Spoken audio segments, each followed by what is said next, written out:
Mayday, mayday, mayday. This is Charlie Victor 30, Charlie Victor 30, Charlie Victor 30. We started searching, but I mean, a needle in a haystack doesn't even describe what we were looking for.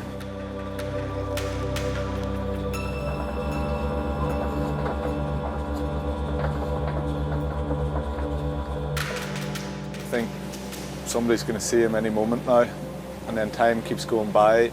We put somebody up to the first spreaders, up the mast to get a better view.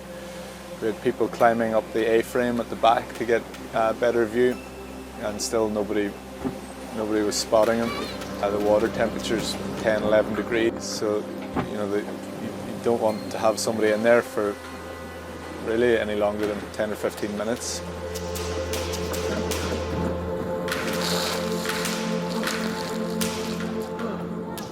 The moment he went out of sight, the Pacific all of a sudden becomes a very big place.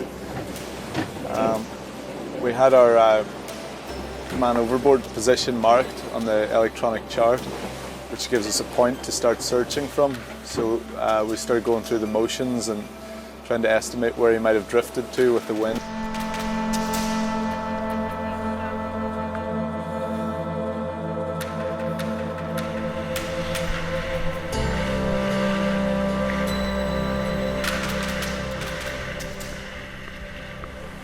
Thought about the times when we were together and saying goodbye and stuff. I remember conversations with family about some conversations about the risks, about what we're doing. The race is dangerous, but we all train well. We're well trained. The clipper training is amazing. There was a point, I remembered it was my mum's birthday. I remember thinking, it's not on my mum's birthday.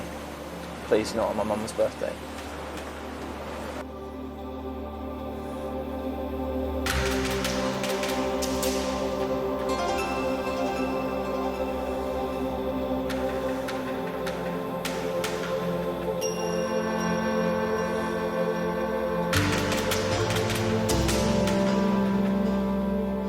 Being crew on the RNLI, a lifeboat crew member, we respond to lots of those, but there's a certain detachment when it's not somebody you know, a friend or a crewmate.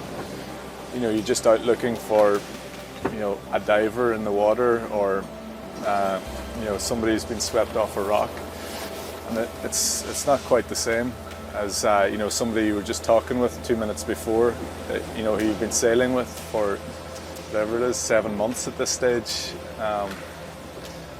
and ultimately somebody that I'm responsible for.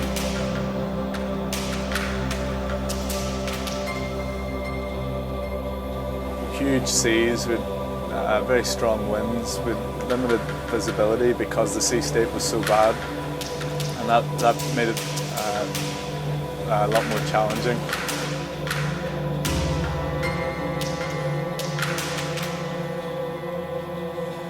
I was working on the foredeck with Sean.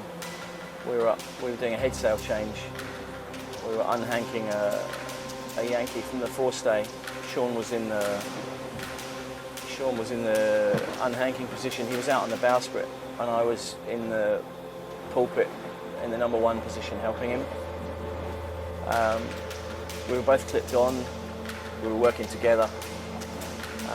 We had 2 or 3 hanks that we were struggling with. We couldn't get them off the forestay. We'd had problems with them once before.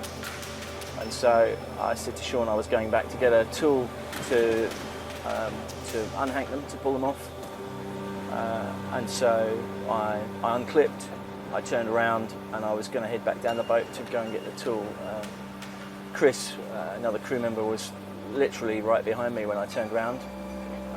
And so he went to get the tool instead of me, and I clipped back on, I turned back round, and I carried on helping with Sean, and carried on doing what we were doing. Seconds later, the boat rolled. It was quite a violent kind of roll, lurched over to one side, and it happened so quickly.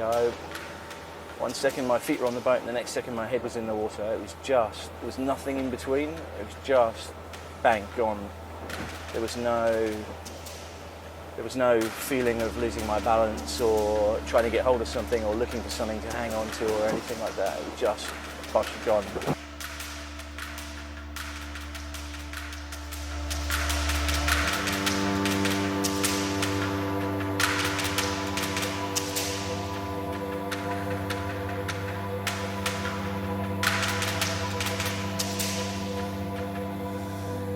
As the boat went past, I saw the boat, there was like this flash of purple as the boat went past me. And then I got hit with the rudder, and it hit me, it hit me hard. It spun me, hit me on my legs, spun me right round, completely disoriented me, and it put me back underwater again. Boy, it hit me really hard, and geez, it hurt a lot. It hit me on the leg. At that point I was wondering if anyone had seen me or not, because it had happened so fast. I don't remember seeing anybody else, and I don't know if anyone had seen me.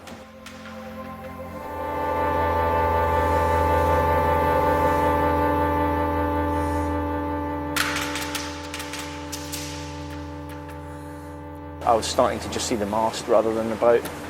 As the waves were coming up and down, it felt like every time I went up, the boat went down. And really all I could see was the mast. I saw the side of the boat, and a bit later I saw the other side of the boat, so I knew then, or I guessed then, that the boat was probably doing some searching, so it was in a search pattern. And then I saw somebody up the mast, and I remember thinking, when I saw that, I thought that's really cool, because that means the boat are looking for me. That absolutely meant that they were looking for me, and I remember thinking, that's really good, because now they know I'm in the water and they're looking for me. And then I thought, actually that's really bad, because that means they can't find me, they don't know where I am. The crew on this boat were amazing. So I knew that they were looking for me, and that was a good thing. And I saw the most amazing sky. It was just black, pure black, jet black. And it was right over the top of the boat. And it was the most incredible storm. And I remember thinking, this is bad now. The boat are getting hit by a storm that's going to make their life more difficult. It's going to make the search harder. The waves were enormous, and you could see the boat getting pummeled by the storm. And I was so cold, really so very cold at that point. The storm got closer and closer, and then it started raining, very quickly turned to hailstones. And the hailstones really hurt. That was bad. It was really bad. They hurt my hands, they hurt my face, and I couldn't escape from them. It was like getting pummeled by the hailstones. And then I got hit from behind by a really big wave.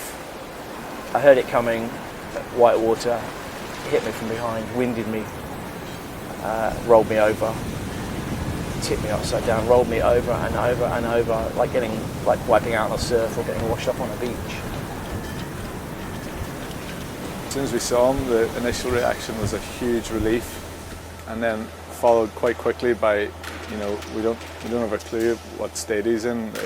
God forbid, dead or alive, conscious, unconscious, injured. My head back slightly with the sun shining on me, and I felt comfortable. I really didn't feel cold at all. I wasn't shivering. I wasn't scared. And then I remember that's a bad thing. That's a bad place. I wanted to get cold again. I knew that being warm was bad, and I didn't want to go to sleep. The next thing I remember was hearing the voices from the boat. I heard people shouting and screaming. And I turned around, and there was the boat. The boat came along, went past. The skipper was on the wheel, and the boat was leaning over as it went. We were almost touching distance. We were so close. We could have almost touched hands as the boat went past. And the skipper said, "Wait there, I'll be back in a minute," as the boat went past. And the boat went round, came back round, did its circle, did its little figure of eight that we practiced so many times in training. Came back alongside me again. Next time it came round, I'd got my safety harness ready. I'd got the line out, and I got the clip in my hand. And the boat came alongside me the next time, and I gave the clip to Jason as the boat came across, and he grabbed hold of the clip.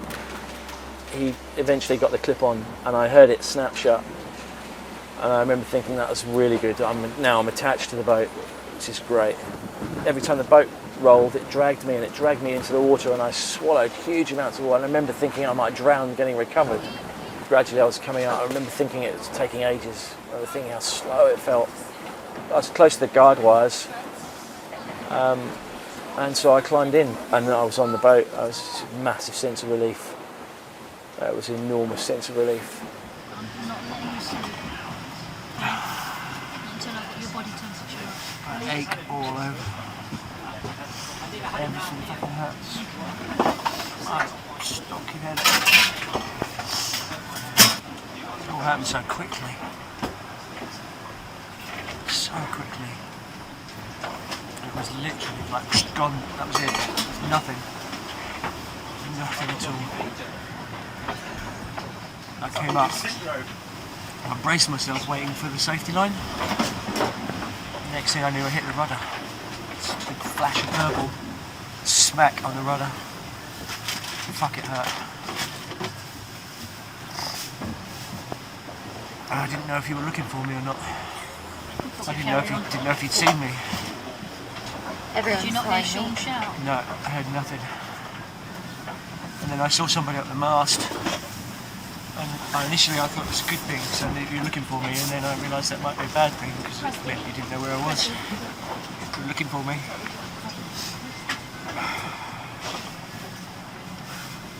I tried to stay so I could see the boat. I kept moving myself around, swimming around so I could see the boat. Thinking you'd be back really quickly, and you just got further and further away. I was holding a spray vest up, trying to make myself a bit bigger. And then after a while I thought the wind might be pushing me with holding it up because the wind was in it. I thought it might be pushing me further away, so I put it back down again. You thought it was acting like a sail, and you were your own little I thought it was sailboat. moving me away from you. See, most people at this point would have been like completely panicking and thinking of goodness knows what, and Yeah. Andrew's thinking of, well, I wonder if my spray vest is acting as a sail and pushing me away. I'll put it back down again. That's why you're I our pushed it safety back officer. behind my head so I could see the boat, and I kept watching the boat. And then I saw the side of the boat, and I thought it was a good thing. I thought you were turning round. And then I saw the back of the boat again, and that's not a good thing. And then I just heard a noise and got wiped out, a really big wave. Just when the storm started. God, the storm was bad. That was horrible. Hailstones. Oh fuck, my hands were so cold.